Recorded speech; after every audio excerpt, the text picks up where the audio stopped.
You're listening to the Beyond Measurements and Image podcast, where we build healthier lifestyles, elevate your well-being, and transform lives. Welcome to BMI. I'm your host, Dr. Drew Crawford. I'm a board-certified gastroenterologist and obesity medicine specialist. Thank you for joining me today on Beyond Measurements and Image. So today marks a bit of a milestone for the BMI podcast. It's the 30th episode. So this episode may have made a little more sense early on, but the first episode represented what I thought the BMI podcast was. And now that I'm 30 episodes in, there's more clarity and more vision as to where I think it needs to go in the direction that it needs to head.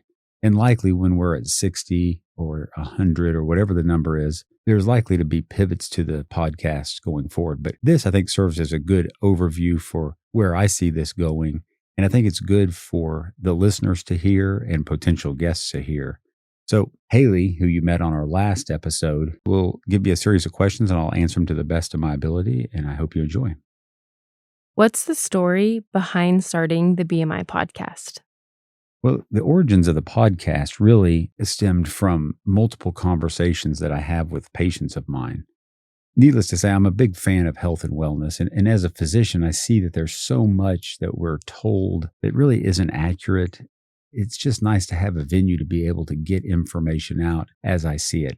And not to say that my perspective is 100% accurate by any means, but I think that it serves as a good counterpoint to a lot of the information that we're given and that we're taught just in society. That being said, I'm a big consumer of podcasts. I love to listen to podcasts, and I listen to all sorts of podcasts. I listen to a lot of health and wellness. Of course, Joe Rogan. I listen to investing podcasts. They're kind of all over the map. But when I listen to health and wellness, it's just interesting. The people that I hear doing podcasts oftentimes really speak to things that I don't think that they're necessarily unqualified, but maybe it's just not their area of expertise. So as a gastroenterologist, and more importantly, as a obesity medicine specialist, I just thought I have a good fund of knowledge that I think I could speak from with some authority. I just thought it'd be helpful to record it because a lot of these conversations I start with patients, but it's hard to have a conversation. Many of these podcasts, as you know, are 20 minutes, 30 minutes, sometimes an hour. And you can't have these conversations with every patient every time. There's just not enough time in the day. So having this venue is a way to maybe start a conversation with a patient and then maybe say, hey, if you're interested, you can go to this podcast and listen. You can kind of get a little more information about my perspective on these topics. So it sounds like before the podcast, you were already having these kinds of conversations that you now record for others to hear. What kind of impact do you hope each episode has on listeners, specifically focused on health and wellness? I think giving as much detail and as much information on each podcast as I can is much more helpful than just the brief conversations that we have. When a patient comes to me with, let's just say, a desire to lose weight or to become more healthy, there's not enough time in the day to have that conversation. But if I can break it up into little pieces, it's easier for them to consume, and it's definitely easier for me to be able to get the information out there. And so maybe they'll want to listen to some of them, and maybe they won't want to listen to others. And not all of them are pertinent. There are some that are going to be related to mental health issues. Right? And I'm not a mental health expert by any means, but I think that is part of health and wellness. Some of the people listening are going to be more interested in the dietary components or the weight loss medications. We haven't delved into it, but I think there's a need for some discussion on financial wellness because I think financial wellness actually does play a big part in overall health. So long answer, but the impact I hope is that it just gives patients and listeners more information on the topics that interest them. But as you said, the definition of health doesn't necessarily fit into one box. How do you decide if a story is worth telling on this platform? Well, I haven't come across a story yet that I think is not worth on this platform.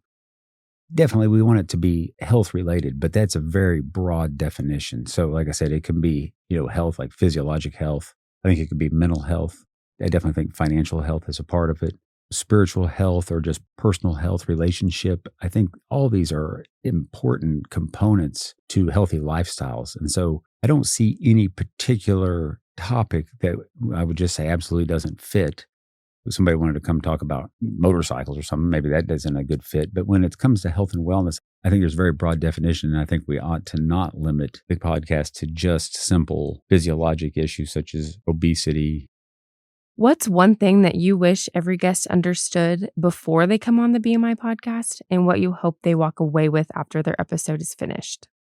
Well, in terms of expectations of what I would like for them to know coming on is that they are able to have a significant impact on a broader range of people by having it in this venue. And so I hope that they just come with an open heart and an open mind and are willing to share their story, because the struggles that they've been through and the pathways they've found to rise above can resonate with a lot of people through this podcast.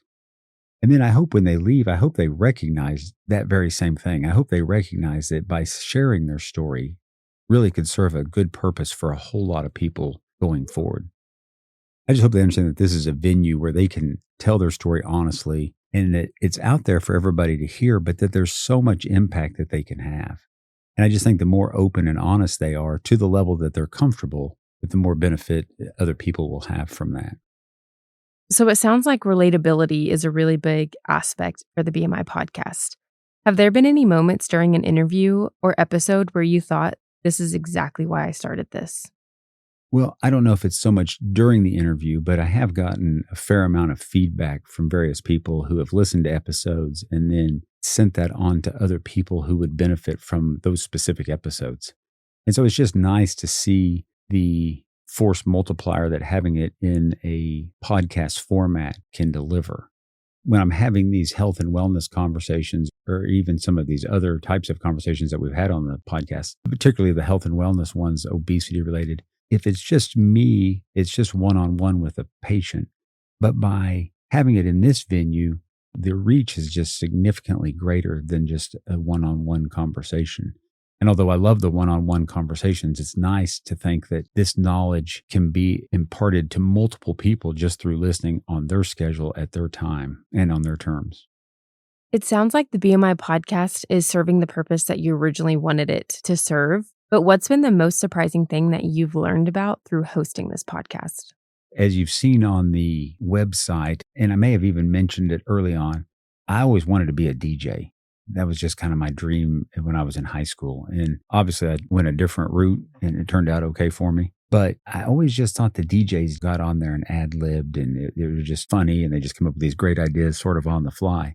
What I found by doing this podcast is it is an enormous amount of work. Creating content, even for just a 20 or 30-minute podcast, is really an hours long process to gather the data. And this is information that I'm fairly familiar with and fairly well versed in.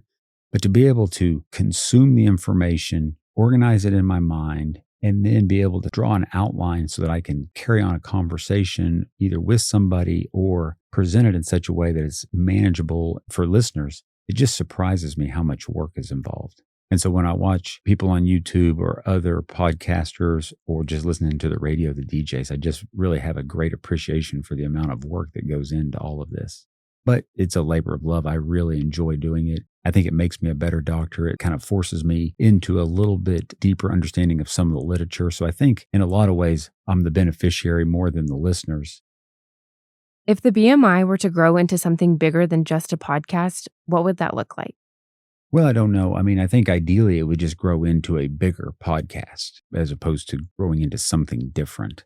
Possibly there might be a role for a YouTube type presentation, but I personally really enjoy the podcast format. And I'm not much to look at, and I don't think most of the topics that we're talking about really lend themselves to video per se.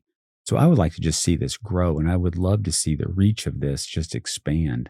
And again, not just in obesity, but just overall health and wellness, diet, exercise, mental health, financial health, and just getting people's stories out there and giving people the encouragement to move forward and just get started and be consistent and intentional with their health and wellness. So what kind of legacy do you hope the BMI podcast leaves? Well, I hope it does what we really set out to do, and that's just to provide a venue for people to listen and to understand the struggles and to understand that they're not alone. And I think that the one common thread that seems to run throughout all these is just the need to, first of all, start, and second of all, be consistent in showing up for the said process, whatever that is, whether that's weight loss or getting off of substances, finding your way after retirement, all of the different things. It's just starting it and then being consistent and intentional.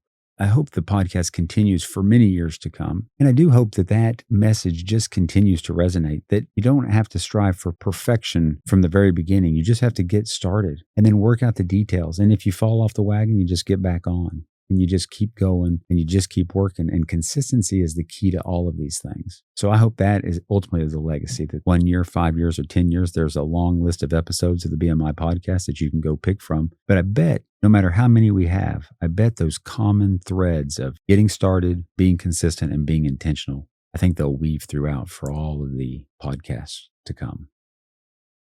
Well, Haley, thanks for participating in yet another episode. And for those of you that don't know, I talk about all the work that's involved on my end, but Haley is the producer, and there's an enormous amount of work that she does on her end, and she does a fantastic job for me and all of her clients, and I'm lucky to have her as the producer. And second of all, I just want to thank the listeners for listening and just being a part of the podcast. I hope that you will engage with us on all of our social media platforms and on our website, the BMI Podcast. I hope you find this to be of service to you. And if there's things that we can do, reach out to us on any of those platforms or the website, and we'll make it happen. I'm your host, Dr. Drew Crawford. Join me next week as we go beyond measurements and image to build healthier lifestyles and elevate your well-being on the BMI Podcast. See you then. The BMI Podcast is provided for educational and informational purposes only and does not constitute providing medical advice or professional services. Be sure to check out our description below for our website and social media platforms.